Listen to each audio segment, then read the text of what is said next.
KBC में करोड़पति पति। सूरज के जीवन का एक ही फंडा था कि मेहनत तो गधा भी करता है, घर बैठे जो कमाए समझदार वही होता है। इसीलिए उसने कभी नौकरी ही नहीं ढूंढी। इस बात से हालांकि उसकी पत्नी शिखा बिल्कुल भी अग्री नहीं करती थी, पर फिर भी सूरज को समझाना बेकार था।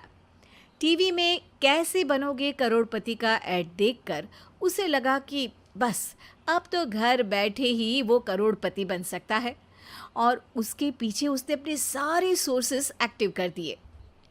2 हफ्ते में उसके कलीग के साले के पड़ोसी के बेटे का सोर्स निकलता है जो कि उसे शो में पहुंचा सकता है, और सूरज उससे मिलने चला जाता है। अच्छा, तो हमें मुकेश जी बता रहे थे कि आप हमें शो में पहुंचा सकते हैं। हाँ, उसमें कोई तकलीफ नहीं है। मैं कल अगर कोशिश करूँ तो इसी महीने में आपका नंबर आ जाएगा। अरे ये तो बहुत बढ़िया हो गया। अच्छा, वो सिलेबस और क्वेश्चन पेपर का कोई जुगाड़ है क्या? हैं? उसका तो कोई जुगाड़ नहीं है। तो वो वाकई में कुछ भी पूछ सकते हैं?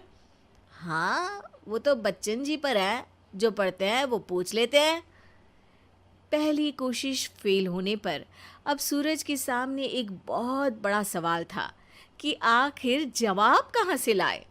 तब शिखा ने एक सजेशन दिया, क्यों ना सूरज अपने चचेरे भाई सुमित से मदद मांगे, जो कि यूपीएससी की तैयारी कर रहा था। हालांकि इतनी मेहनत करना सूरज को समझ में नहीं आता था, पर कोई और रास्ता ना मिलने पर वो आखिर सुमित से बात करता है। अरे सुमित, हमारा कैसे बनोगे करोड़पति के लिए सिलेक्शन होने वाला है। तुम हमें थोड़े चिट बनाने में मदद करोगे क्या? अरे भैया, चिट बनाए तो सालों हो गए, उसमें हमारा एक्सपर्टीज नहीं है, बल्कि आप बोलो तो हम आपकी पढ़ने में ज़रूर मदद कर सकते हैं। हट, कैसी अनाप शराब बातें कर रहा है तू।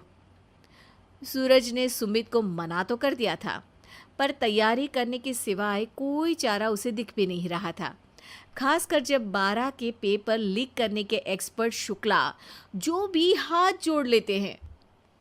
आखिर सूरज को सुमित के पास जाना ही पड़ा, और उसने सुमित और शिखा से वादा किया कि वो बहुत मेहनत करेगा।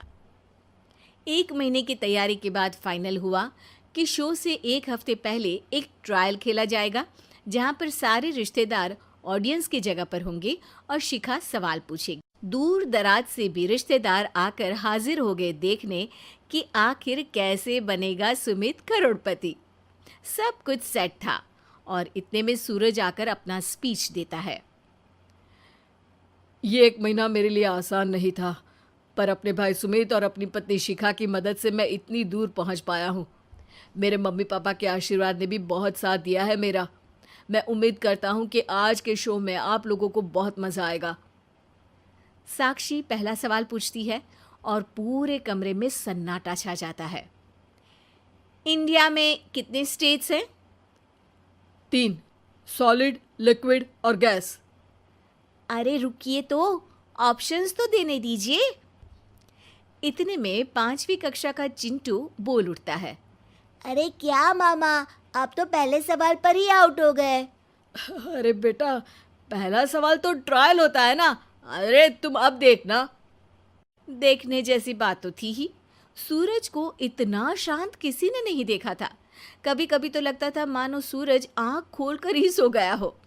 मामा जल्दी करो प्लीज, कल सुबह पनवेल भी तो निकलना है। अरे हट, कंसंट्रेट करने दे मुझे। 3 सवाल में 3 लाइफलाइन खत्म हो चुकी थी, और अब चौथे सवाल पर भी सूरज का मौन नहीं टूटा। पर सूरज अभी भी हार मानने को तैयार नहीं था। उधर हर कोई सूरज को छोड़ सुमित को देख रहे थे। आखिर सुमित ने ही तो पढ़ाया था सूरज को। गजब बेइज्जती है यार। अरे बेटा, तो बाप का, दादा का, भाई का, सबका नाम बुड़वाएगा। अरे 3 लाइफलाइन ले ली तो भी तेरा कुछ नहीं होना है। अरे कोई इतनी बात करता है क्या शो पर?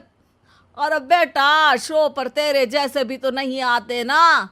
सूरज की ये जंग आखिर 1 घंटे बाद 5वें सवाल पर खत्म हो गई, जब उसने इंडिया के नेशनल बर्ड का नाम कहा, कौवा। अरे बेटा, मज़ा तो बहुत आया, बस थोड़ा टाइम पर ख़त्म होता तो आनंद भी आ जाता। ताने बारिश के बूंदों की तरह बरस रहे थे और सूरज को भी समझ आ रहा था कि ये करोड़पति बनना शायद उसके बस के बाहर की बात है। पर वो आखिर ये बात मान कैसे लेता?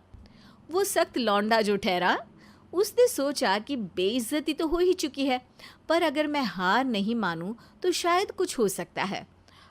शिखा, तुम देखना, असली शो में आग लगा दूंगा, आग। करोड़पति बनूंगा मैं। हाँ, सब्जियां खत्म हो गई है घर पे, ले आओ। पहले पति बन जाओ, फिर करोड़पति बनना। अरे गजब बेइज्जती है यार। बेटा, अभी तो घर पर ही हुई है, 1 हफ्ते में तो तुम देश के सामने करवा कर आओगे। वैसे जब टीवी पर जाओ ना, तो बस अपने मम्मी का ही नाम लेना, ठीक है?